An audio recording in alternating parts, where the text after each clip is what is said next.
नमस्कार दोस्तों, आइए जानते हैं आज राजस्थान की बड़ी खबरें। आज की पहली खबर है कि जेल से बाहर आए नरेश मीणा टोंके। समरावता गांव में उपचुनाव के दौरान हुई हिंसा के मामले में आरोपी नरेश मीणा 240 दिन बाद जेल से बाहर आ गए हैं। शुक्रवार को राजस्थान हाई कोर्ट ने उनकी जमानत याचिका मंजूर की थी। जमानत मिलने के बाद नरेश मीणा ने एक्स पर ट्वीट करते हुए जानकारी दी थी कि वो जेल से बाहर आने के बाद सीधे समरावता गांव जाएंगे।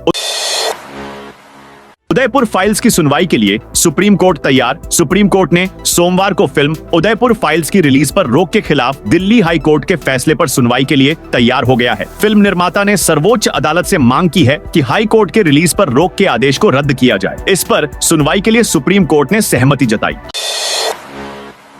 हर ग्राम पंचायत में नंदीशाला होगी स्थापित। राजस्थान के पशुपालन, गोपालन, डेयरी एवं देवस्थान मंत्री जोराराम कुमावत ने रविवार को उदयपुर सर्किट हाउस में प्रदेश भर से आए गौशाला संचालकों के साथ महत्वपूर्ण बैठक की। इस बैठक में प्रदेश की गौशालाओं के विकास, समस्याओं और समाधान के विभिन्न पहलुओं पर विस्तार से चर्चा की गई। मंत्री कुमावत ने कहा कि राज्य सरकार गौसेवा और पशुधन संरक्षण के लिए पूरी प्रतिबद्धता के साथ कार्य कर रही है। उन्होंने निर्देश दिए कि प्रत्येक ग्राम पंचायत स्तर पर नंदीशालाएं स्थापित की जाएं, जिससे बेसहारा गौंज को आश्रय और देखभाल मिल सके। प्राइवेट हॉस्पिटल में कल से नहीं होगा आरजीएचएस से इलाज। Rajasthan government health scheme RGHS से जुड़े सरकारी कर्मचारियों के लिए कल से प्राइवेट हॉस्पिटल में इलाज करवाने पर संकट हो सकता है। जयपुर के 4-6 हॉस्पिटल संचालकों की बनी नई यूनियन ने भुगतान नहीं होने का मुद्दा बनाकर इस योजना के तहत 15 जुलाई से प्रदेश भर के निजी हॉस्पिटलों में इलाज बंद करने की घोषणा की है। इसे लेकर अब प्राइवेट हॉस्पिटल के अन्य संगठनों डॉक्टर्स एसोसिएशन में विरोधाभास सामने आने लगा है। राजस्थान का पहला गर्ल्स सैनिक स्कूल बीकानेर में खुला। राजस्थान में खुला प्रदेश का पहला गर्ल्स सैनिक स्कूल। यह बालिका सैनिक स्कूल बीकानेर के जैमलसर गांव में स्थापित किया गया है। यह स्कूल भारत पाकिस्तान सीमा से लगभग 150 किलोमीटर दूर स्थित है। स्कूल पूरी तरह से आवासीय होगा। यह चित्तौड़गढ़ के सैनिक स्कूल की तर्ज पर संचालित किया जाएगा। बालिका सैनिक स्कूल में सेवानिवृत्त सैन्य अफसरों को प्रधानाचार्य और हॉस्टल वार्डन के रूप में नियुक्त किया जाएगा। राजस्थान राज्य सेवा से अन्य शैक्षणिक और अशैक्षणिक स्टाफ लिए जाएंगे। इस बालिका सैनिक स्कूल में विज्ञान संकाय के सभी विषय पढ़ाए जाएंगे। राजस्थान माध्यमिक शिक्षा बोर्ड इस स्कूल की परीक्षाएं आयोजित करेगा। पाली में छुट्टियों के निर्देश। जिस स्थान पर बारिश से हालात बिगड़ रहे हैं, वहां सरकारी प्रिंसिपल को अधिकृत किया। प्रिंसिपल अपने विवेक से छुट्टी कर सकता है। निजी स्कूलों के लिए जिला शिक्षा अधिकारी को अधिकृत किया। मौसम की नजाकत को देखकर जिला शिक्षा अधिकारी निजी स्कूलों की छुट्टी का आदेश दे सकता है। बेनीवाल बोले, ऊर्जा मंत्री का 2 लाख का बिजली बिल बकाया। राष्ट्रीय लोकतांत्रिक पार्टी के सांसद हनुमान बेनीवाल ने कहा, ऊर्जा मंत्री हीरालाल नागर के घर का बिल 2,17,428 रुपए का बिल बकाया था। ऊर्जा मंत्री के 401 और 402 नंबर के जो बंगले हैं, उनका बिल भी बकाया चल रहा है, जो अब तक नहीं भरा गया है। ये बड़ा बिल भी इन्होंने ट्रेजरी को भरने के लिए भेजा था, लेकिन उस पर ऑब्जेक्शन लगकर आया कि हमने आपके मकान का पहले ही बिल भर दिया है। इनके 3 मकान हैं।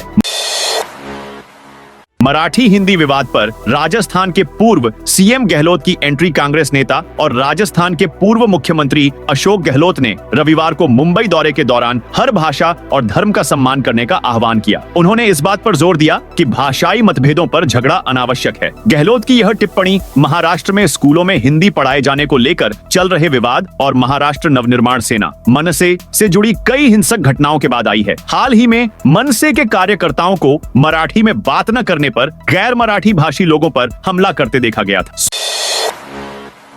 सोशल मीडिया इन्फ्लुएंसर ड्रग्स के साथ गिरफ्तार। राजस्थान में जानी मानी सोशल मीडिया इन्फ्लुएंसर भंवरी को ड्रग्स के साथ गिरफ्तार किया है। भंवरी की गिरफ्तारी के बाद किसी बड़े खुलासे की भी उम्मीद की जा रही है। सांचौर के चितलवाना में पुलिस ने कार्रवाई करते हुए अवैध मादक पदार्थ के साथ उसे गिरफ्तार किया। भंवरी उर्फ भाविका चौधरी को चितलवाना पुलिस ने सिवाड़ा चौकी पर बस से गुजरात जाते वक्त गिरफ्तार किया। भाविका के साथ 150 ग्राम एमडी भी बरामद हुई। आरोपी महिला बाड़मेर से गुजरात जा रही थी। इसी दौरान रोडवेज बस में सफर करते वक्त उसे धर दबोचा।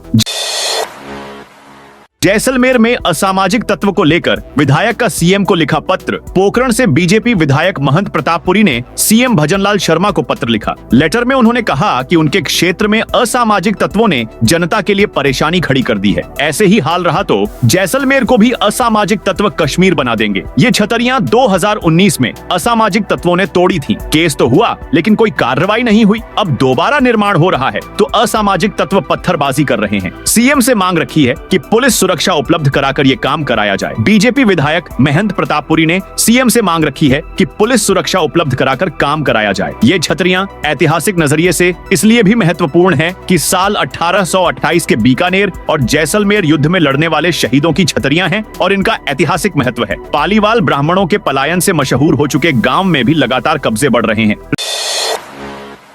राजस्थान के शिक्षा अधिकारी हर महीने 4 रात गांवों में रहेंगे। शिक्षा विभाग ने पीईओ और उससे ऊपर के सभी अधिकारियों के लिए अब हर माह 4 बार गांवों में रात्रि विश्राम करना अनिवार्य कर दिया है। इस दौरान उन्हें विद्यालय की सुविधाएं, व्यवस्थाएं एवं शिक्षा का स्तर का आकलन करना होगा। शिक्षण व्यवस्था में सुधार को लेकर ग्रामीणों से संवाद कर विद्यालय विकास के लिए फीडबैक लेना होगा। शिक्षा अधिकारियों का स्कूलों में रात्रि ठहराव कम रहने को शिक्षा मंत्री मदन दिलावर ने गंभीरता से लेकर सुधार के निर्देश दिए हैं। जानलेवा हमले के आरोपियों का निकाला जुलूस। दौसा जिला मुख्यालय पर जिम संचालक और ट्रेनर पर जानलेवा हमले के आरोपियों का पुलिस ने मुख्य बाजार में जुलूस निकाला। डिप्टी एसपी रवि प्रकाश शर्मा और कोतवाली थाना इंचार्ज सुधीर उपाध्याय के नेतृत्व में पुलिस टीम तीनों आरोपियों को कोतवाली थाने से लेकर रवाना हुई। आगरा रोड पर मुख्य बाजार से होकर पैदल चलते हुए घटनास्थल फर्स्ट टावर परिसर पहुंचे, जहां सैकड़ों लोगों की भीड़ के बीच आरोपियों के बयान दर्ज किए गए। फटे हुए कपड़े पहने आरोपियों को पैदल जाते देख युवाओं ने पुलिस प्रशासन जिंदाबाद के नारे लगाए। 92,000 यात्रियों के लिए बन रहा Jodhpur railway station. Jodhpur railway station का कायाकल्प अब अंतिम चरण में है। 474 करोड़ रुपए की लागत से हो रहे इस पुनर्विकास कार्य के तहत स्टेशन की संरचना और सुविधाओं में ऐतिहासिक बदलाव किए जा रहे हैं। यह परियोजना न केवल यात्रियों के लिए सुविधाजनक होगी, बल्कि आने वाले 50 सालों की जरूरतों को भी ध्यान में रखकर तैयार की जा रही है। हर दिन लगभग 92,000 यात्रियों की क्षमता को ध्यान में रखते हुए स्टेशन को मॉडर्न सुविधाओं से लैस किया जा रहा है। रेलवे प्रशासन ने यात्रियों को विश्व स्तरीय अनुभव देने की प्रतिबद्धता दोहराई है। 31,000 रास्ते खुले। प्रदेश में 24 जून से 9 जुलाई तक आयोजित पंडित दीनदयाल उपाध्याय अंत्योदय संबल पखवाड़ा लोगों के लिए बड़ी राहत वाला साबित हुआ है। इसमें 40 से 50 वर्षों से अटके छोटे छोटे वे काम हुए जिन पर कभी ध्यान नहीं दिया गया। मुख्यमंत्री भजन लाल शर्मा का कहना है कि पहली बार किसी पखवाड़े में ऐतिहासिक संख्या में काम हुआ। उदाहरण के लिए रात्रि शिविर के कारण आजादी के 78 साल बाद शाहाबाद की पहाड़ियों में बसे सनवाड़ा गांव तक बिजली पहुंच गई। 40 परिवारों के जीवन में वर्षों का अंधेरा दूर हो गया। सरकार की पेपर लीक से जुड़ी 4 भर्तियों पर रिपोर्ट जारी। भजनलाल सरकार ने पेपर लीक से जुड़ी 4 भर्तियों पर अब तक की गई कार्रवाई की रिपोर्ट जारी की है। रिपोर्ट में सरकार ने पेपर लीक माफिया के खिलाफ ठोस कार्रवाई का दावा करते हुए आंकड़े जारी किए हैं। इसके साथ कांग्रेस सरकार पर पीटीआई भर्ती में फर्जीवाड़े के मामले को दबाने का आरोप लगाया है। सरकार ने सब इंस्पेक्टर ईएसआई भर्ती 2021, पीटीआई भर्ती 2022, सीएचओ भर्ती 2022 और ईओआरओ भर्ती 2022 में की गई कार्रवाई को लेकर रिपोर्ट जारी की है। इसमें एसआई भर्ती में 80 से ज्यादा लोगों की गिरफ्तारी दिखाई गई है। वहीं पीटीआई भर्ती में 185 अभ्यर्थी बर्खास्त किए गए हैं।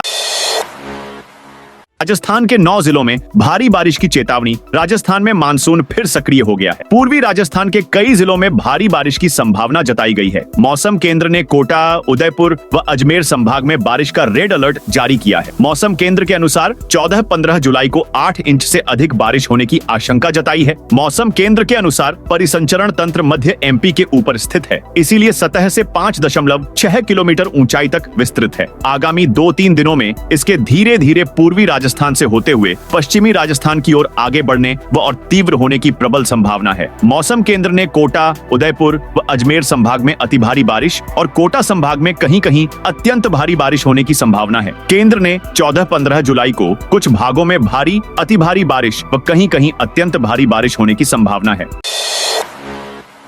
राजस्थान में कब होंगे निकाय पंचायत और छात्र संघ चुनाव? शहरी और ग्रामीण सरकार संघ छात्र संघ चुनावों को लेकर सियासत तेज होती जा रही है। विपक्ष इन तीनों चुनाव को लेकर जुबानी हमले बोल रहा है तो सत्ता पक्ष भी पलटवार कर रहा है। उधर छात्र नेता छात्र संघ चुनाव को लेकर सड़कों पर उतर चुके हैं। लोकतंत्र की मजबूती में इन तीनों की भूमिका है। राज्य सरकार प्रदेश में पंचायत और निकायों के चुनाव एक साथ कराने का ऐलान कर चुकी है। इससे चुनावी प्रक्रिया अटक गई है। चुनाव से पहले पंचायत और निकाय पुनर्गठन का काम धीमा चल रहा है। देरी पर मुख्यमंत्री स्तर पर भी मंथन चल रहा है। इस बीच जिन निकाय पंचायतों के कार्यकाल खत्म हो चुके हैं वहां प्रशासक लगाए जा चुके हैं। इसको लेकर पक्ष विपक्ष के नेताओं के जुबानी हमले तेज हैं तो मामला हाईकोर्ट में भी पहुंच गया है।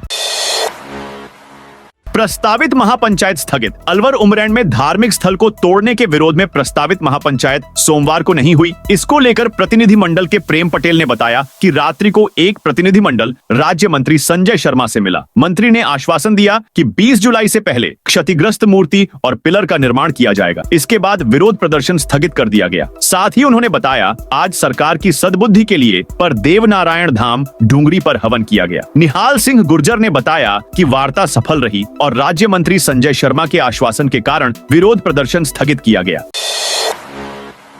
राजस्थान को एक और नए स्टेट हाईवे की सौगात। केंद्रीय मंत्री भूपेंद्र यादव ने रविवार को नीमराणा के बावड़ी के पास आयोजित समारोह में नीमराणा से वाया घिलोट हरियाणा सीमा तक निर्मित होने वाले स्टेट हाईवे 192 सड़क की पूजा अर्चना कर व नारियल तोड़कर विधिवत शिलान्यास किया। इस परियोजना की अनुमानित लागत 50 करोड़ रुपए है। केंद्रीय मंत्री यादव ने कहा कि यह नया हाईवे नीमराणा से नाघोड़ी, घिलौट, डाबड़वास, छावंडी, मांढन, गिगलाना, रायसराना, बिघाना जाट होकर हरियाणा सीमा व आसपास के औद्योगिक क्षेत्रों और ग्रामीण इलाकों से जोड़ेगा। प्रस्तावित मार्ग की लंबाई 48 किलोमीटर होगी। इससे उद्योगों को बेहतर कनेक्टिविटी मिलेगी और नागरिकों को सुगम तथा सुरक्षित यातायात की सुविधा प्राप्त होगी। परियोजना से स्थानीय स्तर पर रोजगार के अवसर भी बढ़ेंगे।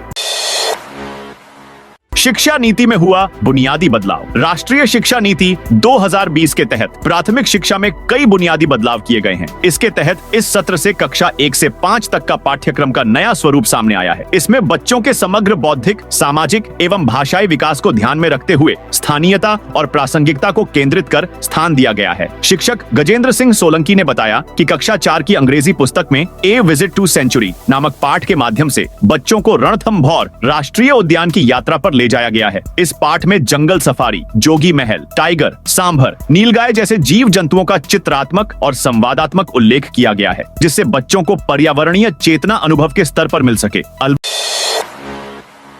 में ईआरसीपी के लिए कार्यालय खुला। पूर्वी राजस्थान के लोगों को पेयजल संकट से राहत देने वाली बहुप्रतीक्षित पार्वती काली सिंध चंबल पूर्वी राजस्थान नहर परियोजना पीकेके ईआरसीपी अब धरातल पर उतरने को तैयार है। अलवर जिले में इस योजना को लेकर गतिविधियां तेज हो गई हैं। सरकार ने इसके लिए जिले में एक अलग कार्यालय स्थापित कर दिया है, जिसमें एक एक्सआईएन, एक्सीएन और एक एएनएएएन की तैनाती कर दी गई है।